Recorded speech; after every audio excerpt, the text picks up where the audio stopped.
बिस्मिल्लाहिर्रहमानिर्रहीम। अस्सलाम वालेकुम। कैसे हैं आप सब? उम्मीद है सब खैरियत से होंगे। आज जो हमारे पास लेक्चर है CS609 लेक्चर नंबर 40 है, जिसके अंदर हम डिसएसेबलिंग द एनटीएफ बेस फाइल को डिस्कस करेंगे। उससे पहले तो अगर चैनल पे न्यू है, चैनल को लाजमी सब्सक्राइब कर ले। अच्छा जी, डिसएसेबलिंग होता क्या है?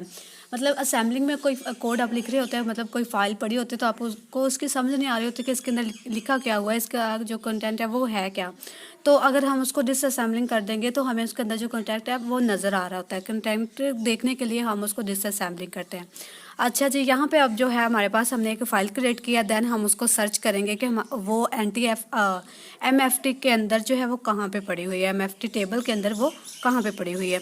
तो उस फाइल का नेम जो हमने रखा है टेस्ट.टेक्स्ट रखा है, ये आप देख सकते हैं, ये नाम जो है। तो नेक्स्ट हमने उस फाइल के अंदर जो कंटेंट लिखा है, ये वो मैसेज लिखा है वो कुछ ये है, hello this is the NTF test file. ठीक है, ये अब मैसेज लिखा हुआ है। हमने क्या करना है, इसका जो फर्स्ट लॉजिकल ब्लॉक है उसको रीड करना है, बायोस पैरामीटर ब्लॉक। और नेक्स्ट हमने जो है उस वॉल्यूम का जो है वो डंप ले लिया, जो बायोस पैरामीटर ब्लॉक था उसका, उस वॉल्यूम का।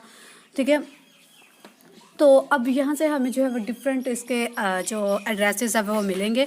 तो आप देख सकते हैं कि जो हमारे पास सेक्टर पर क्लस्टर की वैल्यू होती है वो 008 होती है। तो यहाँ से हमें सेक्टर पर क्लस्टर की वैल्यू मिल गई। देन यहाँ से हमें जो MFT का फर्स्ट क्लस्टर नंबर होता है उसकी वैल्यू यहाँ पे, उसका एड्रेस हमें यहाँ से मिल गया। तो ये आप देख सकते हैं, इसको हमने यहाँ से पिक करके तो वो यहाँ पे रख लिया। अब यहाँ पे जो है हमारे पास 00H, इसको हमने हेक्सा टू डेसिमल ठीक है कन्वर्ट करके, तो ये वैल्यू हमारे पास बन रही है। ये आपने जो है वो याद रखनी है। नेक्स्ट हमने इसको यूज़ करना है। तो अब जो एनटीएफ फाइल सिस्टम के अंदर क्या होता है कि हमें क्या उसको कहते हैं, सेक्टर नंबर जो है क्लस्टर नंबर को सेक्टर नंबर में कन्वर्ट करना होता है। तो उसके लिए जो फार्मूला एनटीएफ के अंदर यूज़ हो रहा है वो ये है। ठीक है, इसमें क्या होता है कि आपने क्लस्टर नंबर जो होते हैं उसको मल्टीप्लाई करना होता है सेक्टर पर क्लस्टर, मतलब एक क्लस्टर के अंदर कितने सेक्टर होंगे उसके साथ मल्टीप्लाई करना है, देन आपके पास उसका सेक्टर नंबर मिल जाएगा। ठीक है, एक और आपको मैं बात बताना चाह रही हूँ कि जो फैट होते हैं ना, डिफरेंट फैट, मतलब फैट 32, आप इस फैट को एनटीएफ फाइल सिस्टम में कन्वर्ट कर सकते हो। ठीक है, लेकिन एनटीएफ फाइल सिस्टम को फैट वगैरह में कन्वर्ट नहीं कर सकते, ये आपने माइंड में। तो यहाँ पे हमने क्या किया कि सेक्टर जो है क्लस्टर को सेक्टर में कन्वर्ट किया है। करने के बाद हम चाह रहे हैं कि हम देखें जो हमारे पास MTF टेबल का सेक्टर है ना वो कितने हैं। उसके MTF टेबल के सेक्टर को कैलकुलेट करने के लिए हमारे पास एक फार्मूला यूज़ होता है, वो ये फार्मूला है डिसअसेंबलिंग। जैसे हम फाइल करते हैं ना, इसी फार्मूले से हम फाइल को डिसअसेंबलिंग करते हैं, ये आपने याद रखना है। ठीक है, मतलब इससे क्या होता है कि हमारे पास जो फाइल के अंदर कंटेंट नज़र आ रहा होता है वो हमें नज़र आता है। ठीक है, मतलब जो भी कंटेंट होता है ना वो हमें नज़र आता है। तो अब हमने सबसे पहले क्या करना है, जो MFT के टेबल का फर्स्ट हमारे पास ब्लॉक होगा उसको हमने मल्टीप्लाई कर देना 8 के साथ।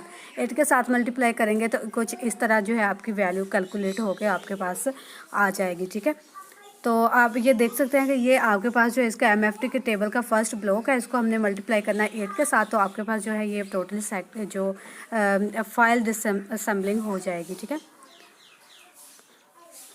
नेक्स्ट है हमारे पास टेक्स्ट फाइल का जो हमारे एंट्री हम देखेंगे ना MFT टेबल के अंदर। ये MFT टेबल है आपके पास, और इसके अंदर अगर हम देखें तो हमारे पास जो ये ब्लॉक है, ये आप वैल्यू देख सकते हैं।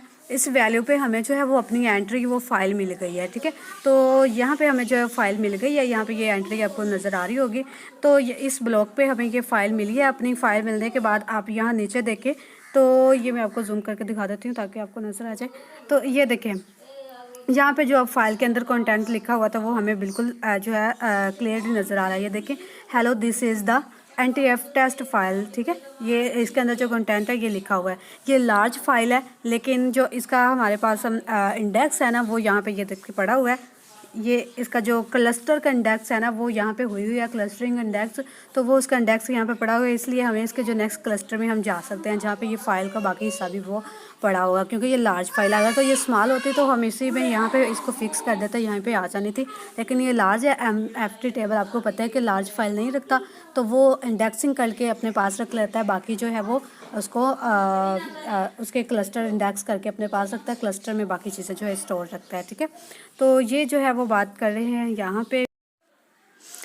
नेक्स्ट है हमारे पास accessing NTF volume in dose.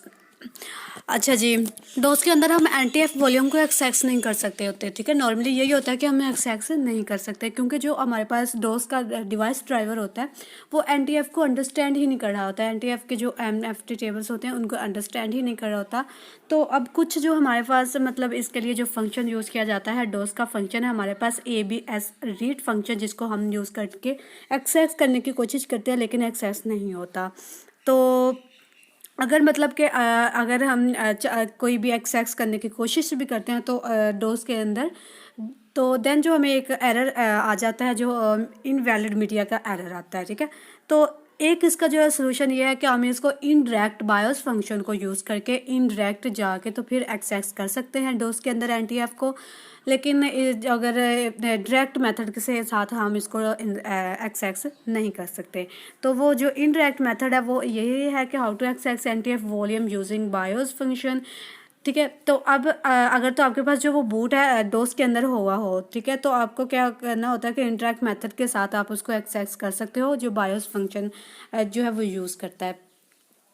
तो इसमें क्या होता है कि हम फिजिकल एड्रेस को देखते हैं, ठीक है। हमारे पास जो लॉजिकल एड्रेस होता है उसको हम फिजिकल एड्रेस में कन्वर्ट करते हैं, फिर उस फिजिकल एड्रेस की हेल्प से हम उस डिस्क के सेक्टर तक जाते हैं जो एक्सटेंडेड बायोस फंक्शन के लिए के अंदर जो होता है, ठीक है, के ज़रिए हम एक्सेस करते हैं, ठीक है। तो यहाँ पे यही बताया हुआ कि पहले तो हमें उसको कन्वर्ट करना पड़ता है LNS। आपको पता है कि ये फिजिकली लॉजिकल एड्रेस है, इससे हमें LB एड्रेस में कन्वर्ट करना होता है। देन जाके हम इस LB एड्रेस की हेल्प से एक्सटेंडेड बायोस फंक्शन से जो है वो से हम एक्सेस कर सकते हैं डिस्क सेक्टर को, ठीक है।